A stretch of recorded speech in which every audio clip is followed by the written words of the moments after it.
Does it not weaken our character to be given something we do not deserve? In answer to this, we might imagine the human race to be in the position of a mountain climber on a precarious ledge. The man's been climbing mountains all his life, yet he's never, or else he wouldn't be alive, never yet found himself in a position from which his will and his wit have not been able to extricate him. But now, at last, he is in such a position. Whose fault is it? Strictly speaking, the climber is wholly responsible for getting himself in a jam, for he took the risk. Yet it's only by taking such risks, some of which seemed even greater than this one, that he's become the able climber that he is. His very virtues have led him into a death trap, so to speak. It was inevitable that his courage and enterprise should someday lead him to overreach himself and turn to his destruction. This is the heroic situation so familiar from the classics and the sagas, the very essence of our human tragedies, because the hero doesn't sit at home and vegetate, because he has godlike aspirations, he is doomed to death. His very virtues encompass his destruction, for he has one fatal weakness: he is human. In the first of these talks, we showed that the Greeks, much wiser and more thoughtful than we are, saw with terrifying clarity and conviction, after they'd examined the question from all sides with their peculiarly searching intensity, that man is simply not up to the task of assuring himself a good life on earth, let alone in eternity. And so, after all our planning and toil, we find ourselves out there clinging exhausted to the face of the cliff, forced to admit at last, in one terrible flash of insight and despair, that our strength is hopelessly inadequate to getting us home, even if we hadn't wasted our powers in anger and debauchery. At this moment, then, a helping hand is reached down to us. Now the question is, should we refuse the hand for fear of weakening our character? Will we still, in spite of what we know, insist that we can go it alone, that the intelligence of man will be enough to save him? Should we protest that the appearance of the hand at such a time and place is illogical and highly improbable, or should we debate whether the owner of the hand has strength enough to give us aid? Take the advice of the Greeks, who knew far more about the problems and ambitions of men than we ever will. It won't work. Man can never save himself. Grasp that helping hand while you have a chance, and ask questions afterwards. In the novel The White Tower, the Nazi mountain climber falls to his death because he's too proud and independent to grab the helping hand of another climber. He is the Superman. He doesn't need anybody's help. He has been taught since childhood that his own iron will can overcome all things. The moral is plain. Are not toil and suffering in general good for us? Is not man born to trouble as the sparks fly upward? True enough, sorrow is the lot of man. No one escapes it. And so the question is not whether man shall suffer or not in this world. We'll suffer all right, but only how much he shall suffer. And how much should that be? How much should we suffer? As little as possible. No man knows 1,000 years of pain. As soon as one realizes his position fully, he is ready to be saved from it. As soon as our climber grasps the seriousness of his situation in one clear-sighted instant and repents his rashness and folly, then he's ready to receive the proffered hand. His pride gives way to humility, and he joyfully accepts salvation. No need to leave him clinging to the rock indefinitely. He has learned his lesson as well as he ever will. Since we have used the figure of the cliff, we should, in view of Mr. Toynbee's famous allegory, be careful not to fall into a superficial historical interpretation of salvation. Few will deny today, it is true, that the human race is standing on a very narrow ledge, with a precarious fingerhold above and a yawning gulf below.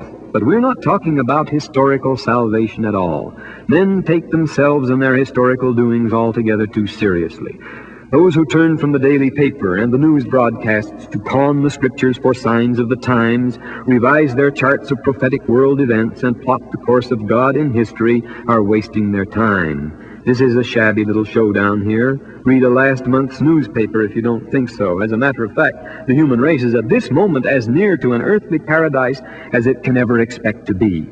Unless you honestly think that more televisions and cars and play school education are going to endow man with the wisdom and forbearance of the angels. After every conceivable improvement and correction in our world has been made, we are still at a loss to imagine any institutional setup or scientific attainment that can make men permanently happy. Even though we were drunk with permanent prosperity, we would learn with the poet Housman that men at whiles are sober and think by fits and starts, and if they think, they fasten their hands upon their hearts. If the race were to gain all its earthly desires, it could only exclaim with the bitterness of a Roman emperor, utterly satiated with all he could think to ask for, Omnia fui et nihil expedit. I have been everything, and nothing is worth anything. If the things of this world are all empty show, a tale told by an idiot, full of sound and fury, signifying nothing, what is important? The atonement of Jesus Christ. That is the one supreme reality of our life upon this earth. Men have forgotten about it, I grant you. It sounds strange and unfamiliar in our ears, this joyful news of the redemption. A technical jargon, a quaint survival of a solemn terminology from another day of simpler and more gullible souls, the laboring of a forced and unnatural situation, and so forth. If that is what the atonement has become to this generation, so much the worse for us. Atonement indeed, you say. Of course it has no compelling application in modern life. We have fixed that. The vast and variegated stage setting of the modern world is like that of the ancient. With its impressive props and ingenious effects, it is carefully designed to conceal the truth that men haven't the courage to face. What are we afraid of? What do men fear most? Believe it or not, it is joy. Against joy, society erects its most massive bulwarks. The gospel is a message of terrifying joy. What is the culmination of all joy? To stand in the presence of God and behold His face. We don't need to argue that point.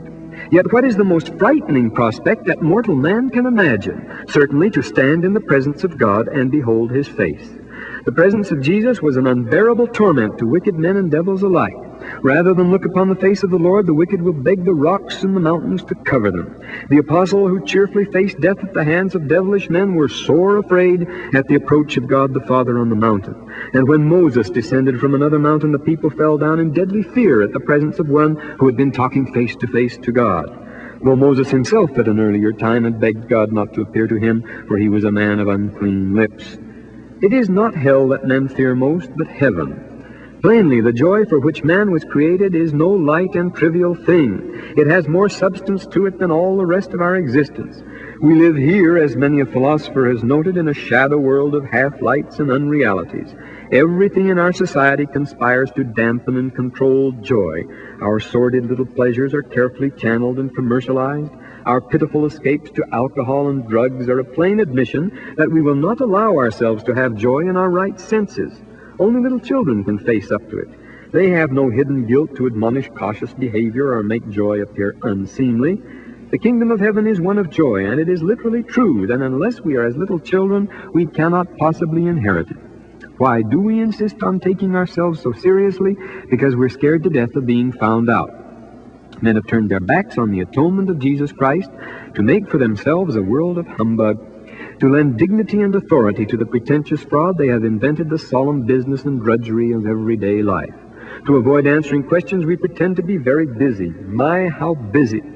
In every conservatory of music, there is the student who practices scales and exercises with dedicated zeal for 8 or 10 hours a day, or works away for months and years with terrifying persistence at a single piece. This is the devoted grind who impresses others by his matchless industry. But don't be fooled. This drudge is not working at all. He is running away from work. His ferocious application to dull routine is but a dodge to avoid the novel and frightening effort of using his head.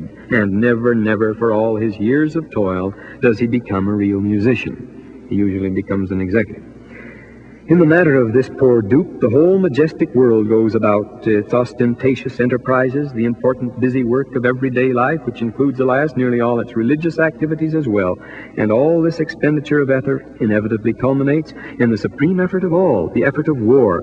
William James got the cart before the horse in his famous essay on moral substitutes for war. It is war that is the super-substitute, showing the fantastic extremes to which men are willing to go to escape their true calling. In such a busy and dedicated world, the prophets appear as loafers and tramps, as maladjusted vagrants with no visible means of support. One of the commonest, if not the commonest, charge against Joseph Smith was that he was lazy and easygoing. Yet he accomplished far more than any 10 men of his generation. He was called by his critics a merry prophet, always cheerful and sweet-tempered. He never took himself too seriously, and sometimes, for all his unfailing courtesy, offended visiting dignitaries by his lack of solemnity. In ancient times, the saints impressed the outsiders the same way. They were often charged with unnecessary levity and even accused of being, as we all know, drunk with new wine. We all know how the learned doctors shook their heads at Jesus' informal manner, the things he did on the Sabbath and so forth. But if he didn't take seriously the things which were important to them, they on their part despised the things of the kingdom which were all important to him. Sorrow is a negative thing, a matter of defects and failures, shortcomings and frustrations, waste, triviality and inability. To live with it requires only resignation. The Russian novel shows us the almost unlimited capacity of the human race for suffering, and anyone can make his own statistical researches to prove that humanity in 1,000 ways declares its almost unanimous preference for drab and depressing routines.